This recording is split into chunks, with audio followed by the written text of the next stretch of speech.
Welcome to another episode of the How to Do Your 20s podcast. And in this episode, I'm talking with Eric from Beard Brand about how to make your first $1 million with an online business. And I could not have gotten a better person to come on talk about it. Eric is a master brander, marketer, and an amazing beardsman. So Eric, why don't you tell us a little bit about yourself and your brand? Well, thank you for the warm introduction, Travis. Don't know if I'd flatter myself that much, but Beard Brand is a men's grooming company who focuses on, or that focuses on beard care specifically. So we sell products like a beard oil and mustache wax and combs and brushes and other items for the bearded lifestyle. And we totally bootstrapped our business from zero in sales to most recently over $400,000 in sales.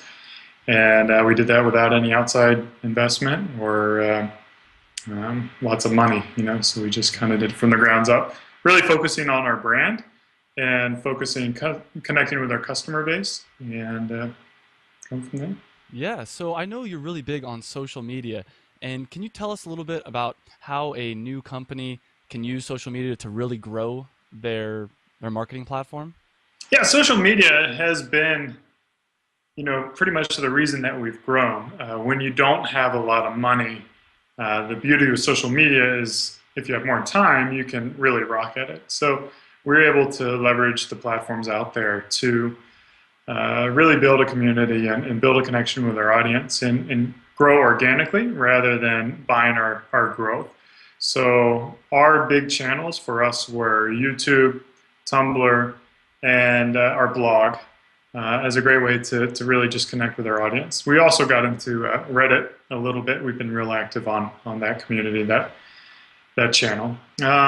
So what happens when you have more time than money is you use that time to engage with your customers, to share what you're trying to build, to share the world, what you're trying to do, and just talk about yourself and create guides and content that they find valuable that may not necessarily be selling them products as well. So let's go down some of the different social media platforms and tell me a little bit about any tips you might have. So Facebook's obviously a big one. Is this a platform you still recommend for businesses to use heavily, or do you feel like there's other platforms that might be better? For me personally, I am not a big fan of Facebook. Maybe not so much from like a performance standpoint, but more of like a philosophical standpoint. I don't really like the way they run their business. I don't like how they entice people to go one direction and then they switch it on you. So, as a business owner, we're trying to make investments and grow, and they encourage us to buy likes because we'll be able to share those organically, and then they stop viewing this after you've paid for all these likes. So it's a frustrating process when you're trying to invest in a strategy and they change it up on you. So you've got to take that into consideration, and businesses are always going to change. So every platform is going to change, and you're always going to have to react to things.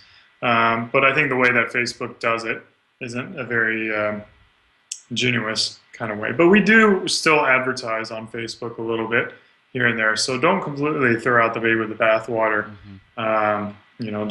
Don't throw away your business because of philosophical reasons, unless it's really true to who you are. But we use it.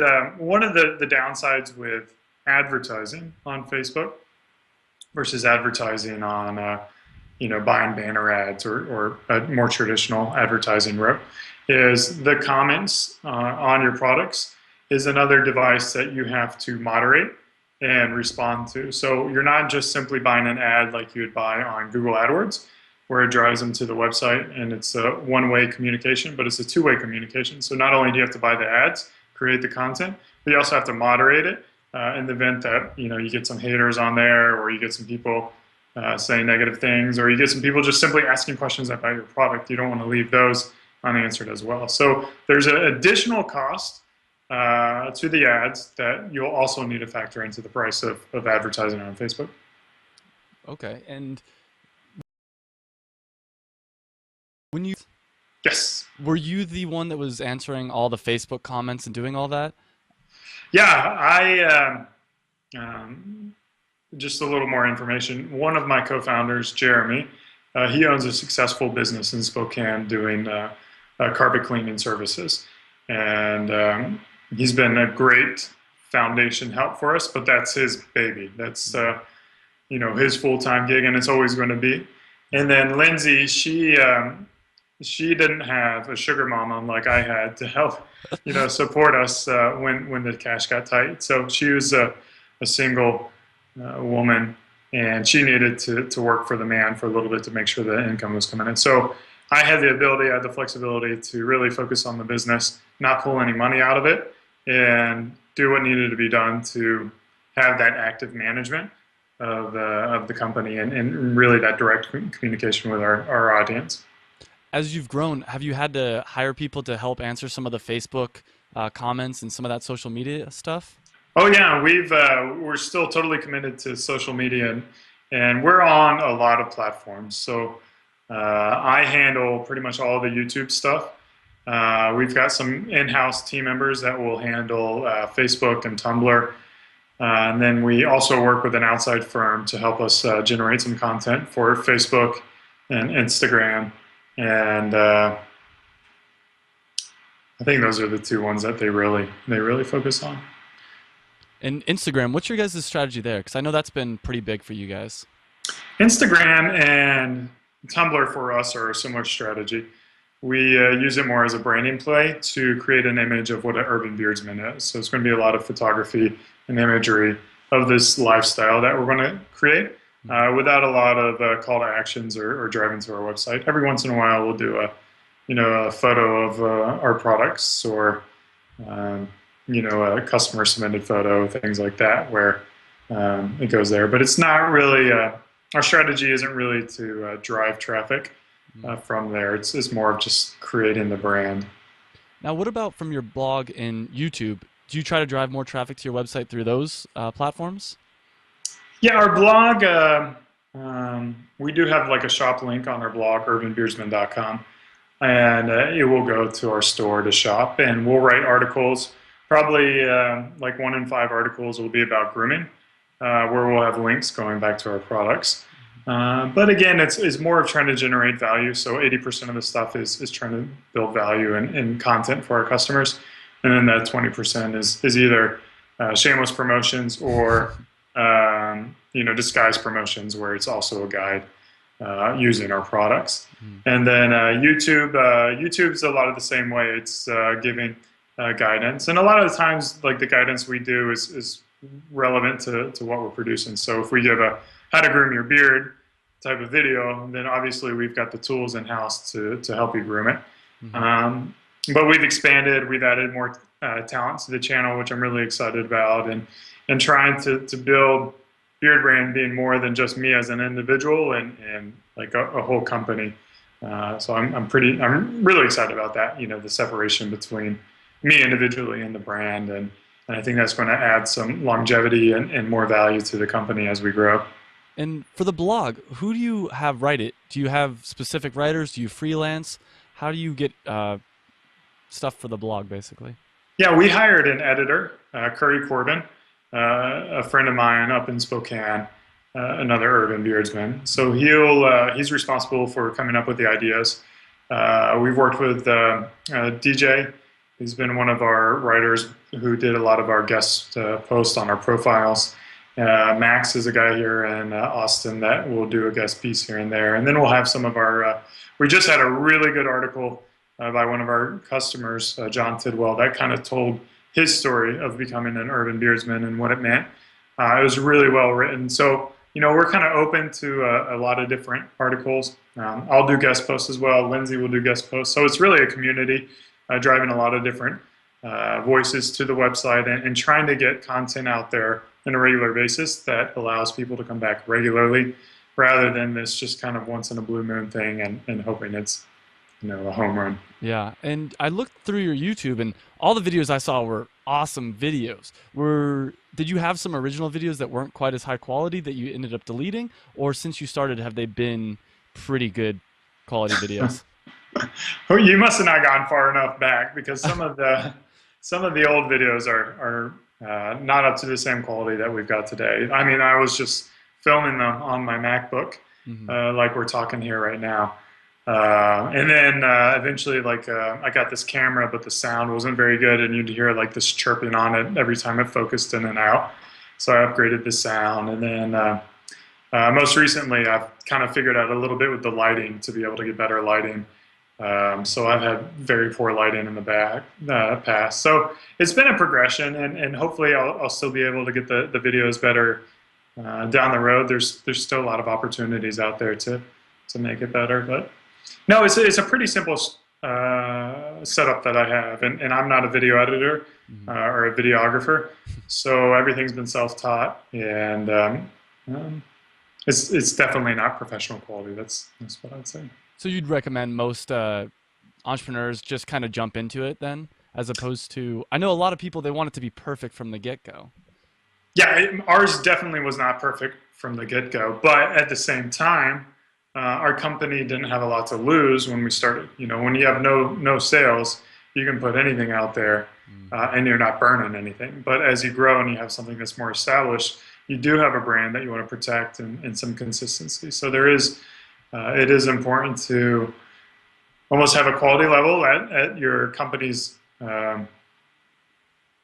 capabilities, right? So if you're a Procter and Gamble or you're a Pepsi Cola, like it wouldn't make sense for them to have the CEO like giving a video of him just talking on because they expect you to be a larger company. And I think there is kind of some subliminal messaging that will go on between you and your audience based on the quality of your videography as to what kind of talent you have, what kind of resources you have, and what kind of things you can do. So for us, as we grow and as we become a better company, it's going to be more and more important for us to have higher quality videos at a level that our customers come to expect.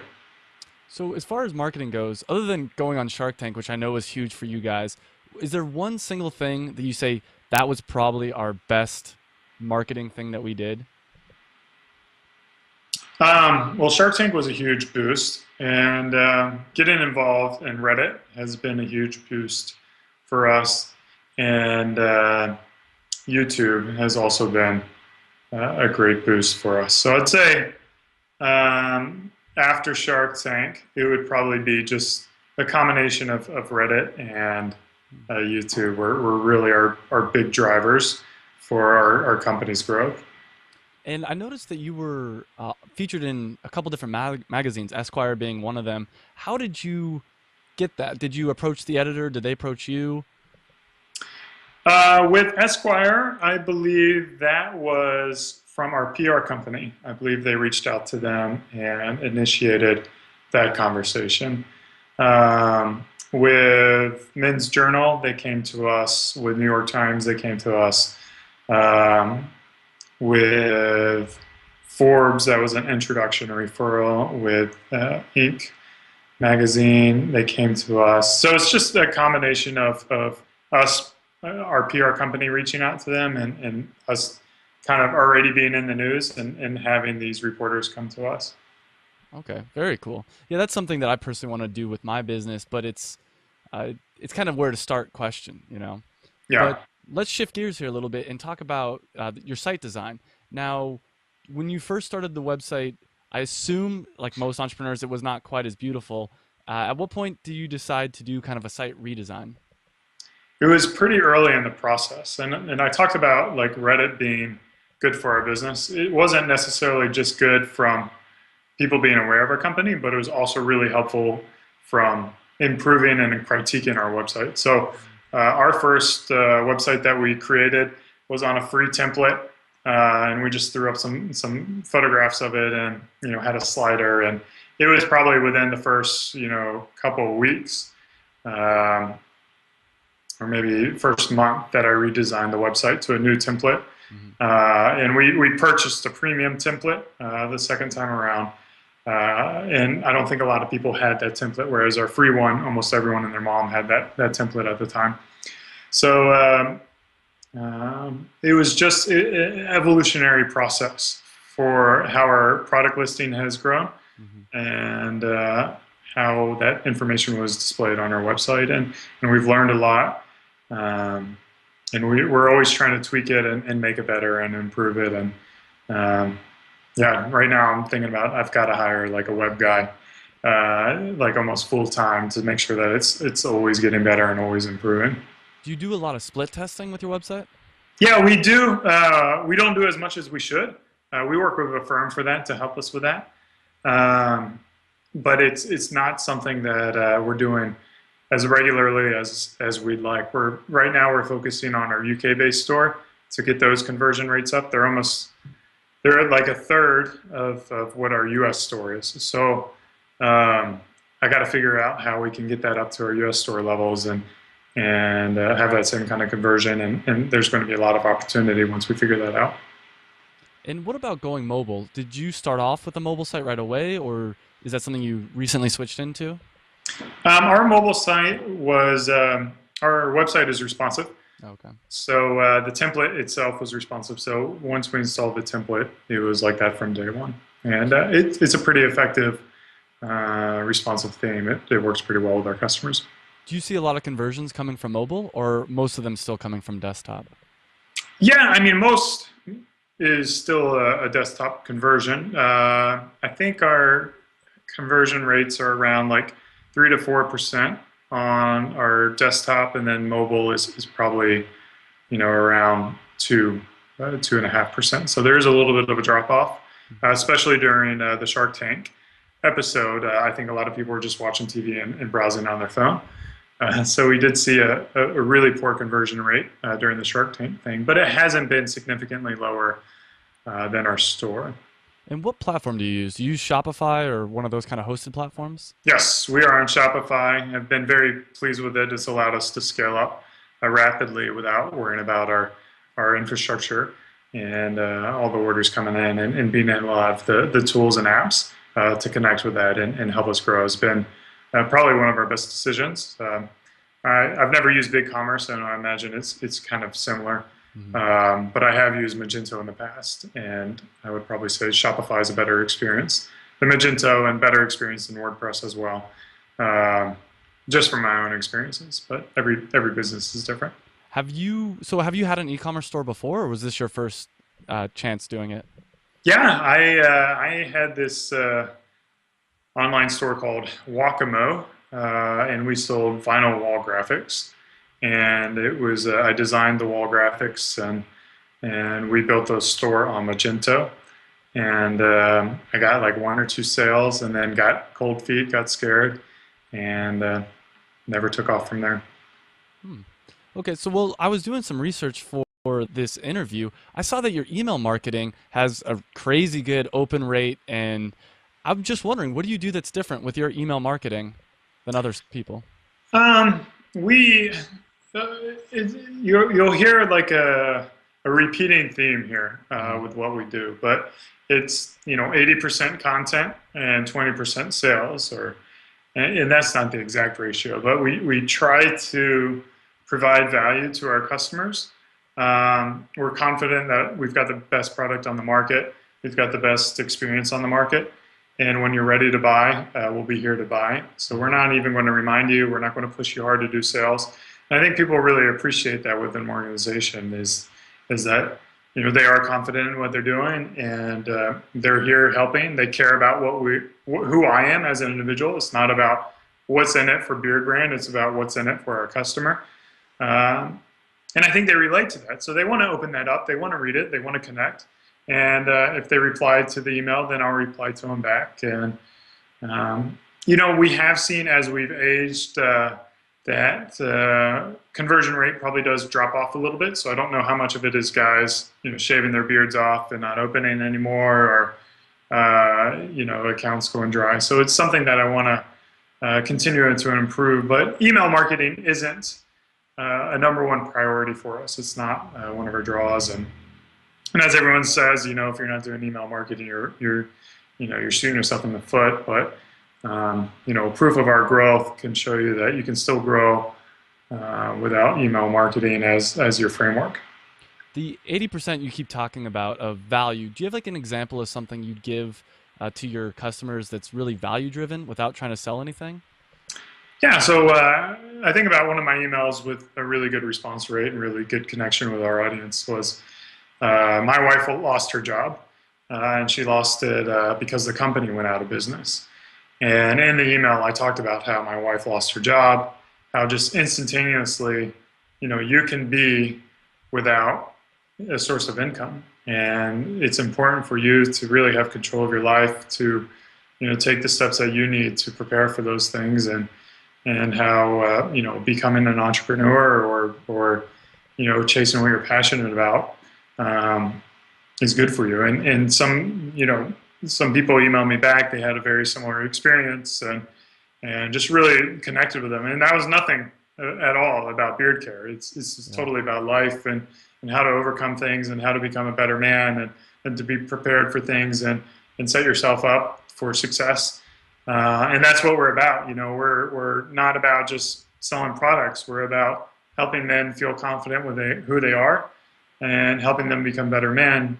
And whether or not they have a beard, we want to be there for them. So I think that's just one little example, but we've got tons of videos on. I just did a video on parenting, and what does parenting have to do with beard care products? Nothing, but it has to do with being trying to learn life, and to become a better person, become a better individual.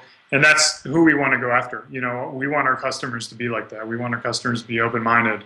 We want them to see the world. We want them to travel the world. We want them to always get better. And we also want them to take care of themselves.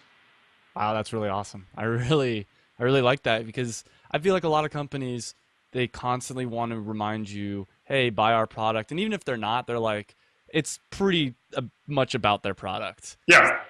How often do you send out emails? Do you have like some kind of a schedule, or is it just whenever you're struck with something that you want to send out?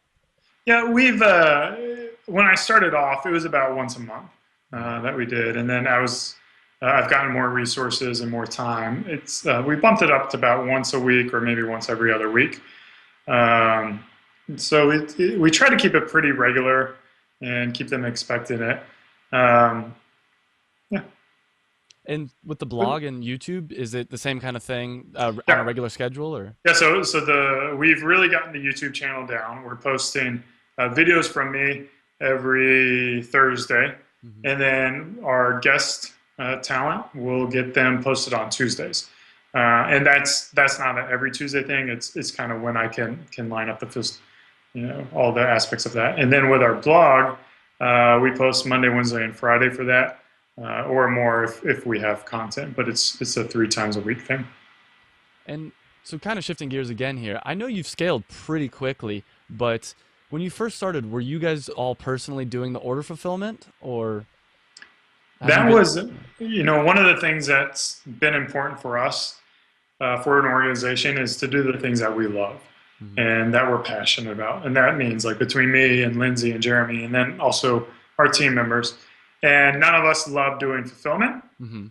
So very early on, that was a process that we partnered up with another company to handle that for us. And it was like, at the time, I think we are doing like two, three, maybe like 10 orders a week, like Mhm. just an insignificant amount. And they were very warm and welcoming for a company our size to be able to take us in and handle that for us.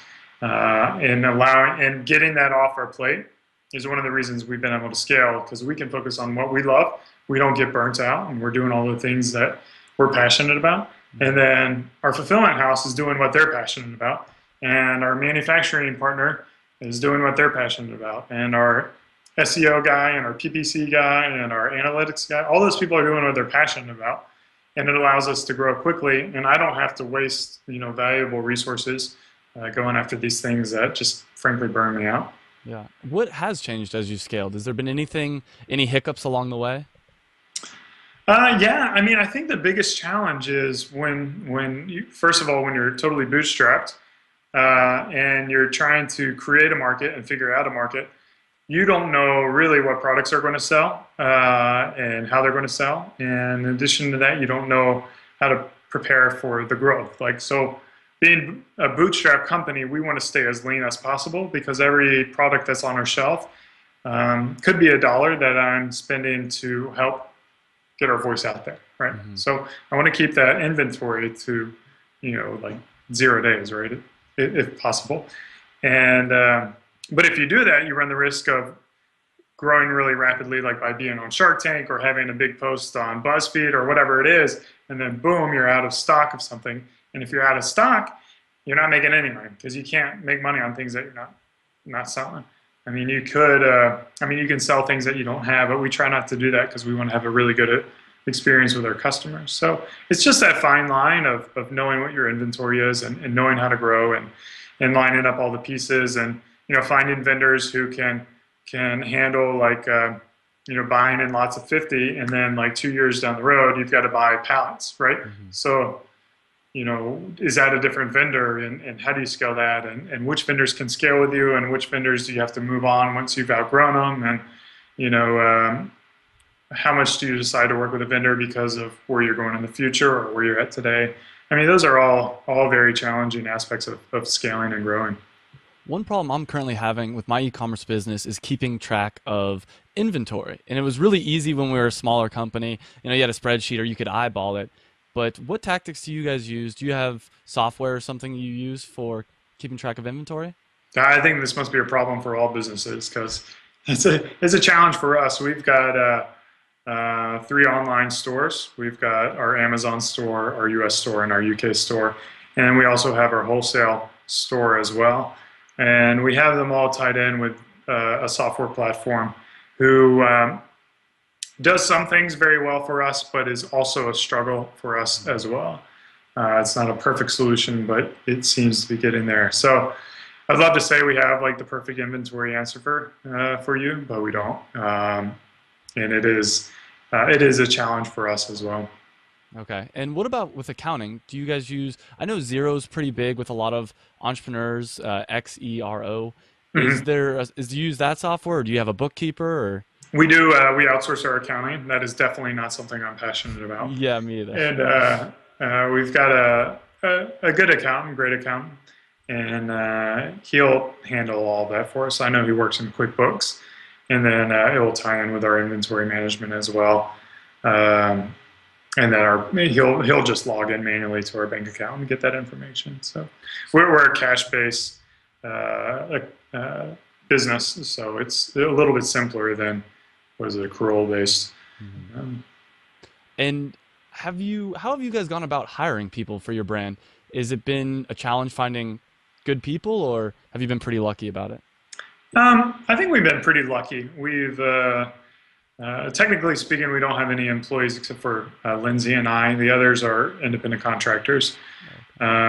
And a lot of that has to do with our philosophy of independence and freedom and wanting our employees to be free to do what they want when they want, to work from home, to work anywhere.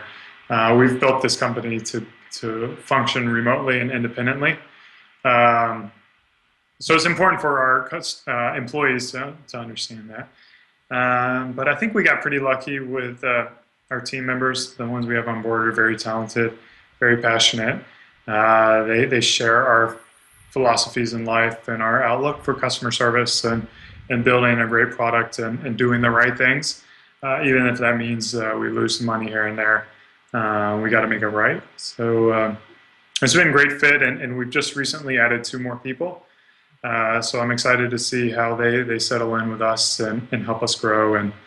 But again, a lot of it does come down to like this whole mindset of trying to keep our core small Mhm. and outsourcing to those who are passionate about what they do. So like our fulfillment house, our manufacturing, our SEO, our PPC, like a traditional company who likes a lot of control is going to try to do all that in-house, which means they're going to try to hire all that in-house. Whereas with us being able to partner up with them, if it's not a good fit, we can break ties and go Mhm. somewhere else. But if it is a good fit, then we just continue working with them. Okay. And one question I have, and Shark Tank keeps coming up. How did you guys get on Shark Tank? We just went to their website and submitted a resume or application, and they called us like 3 months later, 4 months later. Really? Oh, I've heard from a couple other people that like they always like, oh, we had this tactic or that tactic, but it was very straightforward. It sounds like. Yeah, we're building our business regardless of if we're going to be on Shark Tank or not. Yeah. So we had no plans on counting on some like miracle appearance on a show to build our company. So we submitted it, and then we moved on with our lives. Mhm. And if they liked our story, they liked it, and we moved forward. And if they didn't, they didn't. We weren't really going to invest too much time in that. We had too much other stuff to worry about. Yeah, no, I totally totally understand that. I guess any other advice that you'd have for e-commerce businesses that are really looking to grow from, that kind of medium size to that really big size? Yeah, I mean, I think it's our three core competencies, or not competencies, our three core values in our business are freedom. Like I talked about, we want people to be freedom, and that transposes a lot of different things within our organization. And then trust. Like you can't grow very quickly and rapidly without having trust. And it's not, what do they say? Trust but verify, or something like that. Mhm. Do you know that saying? No, I'm not It's sure. essentially like you don't trust them. Mm. But ours is trust. Like, so we trust them. We trust them to do what they do, and we don't make business decisions that will put us at risk to go out of business. But we trust our partners to do what they say they'll do, and if they don't, then we go somewhere else. And then, but the benefit of the doubt is on trust first. And then the final core value for us is hunger. Like, we want people who are passionate and driven, and they want to get better. They want to improve their lives personally. They want to improve their own business. They're passionate about what they're doing. They're hungry to grow.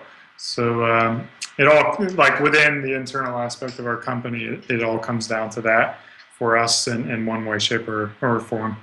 And then how to scale up from a mid-size. I mean, it takes a little bit of love, but it takes persistence and investing in things that you do not know the results of them. You need to do branding and PR and intangible types of marketing for your business.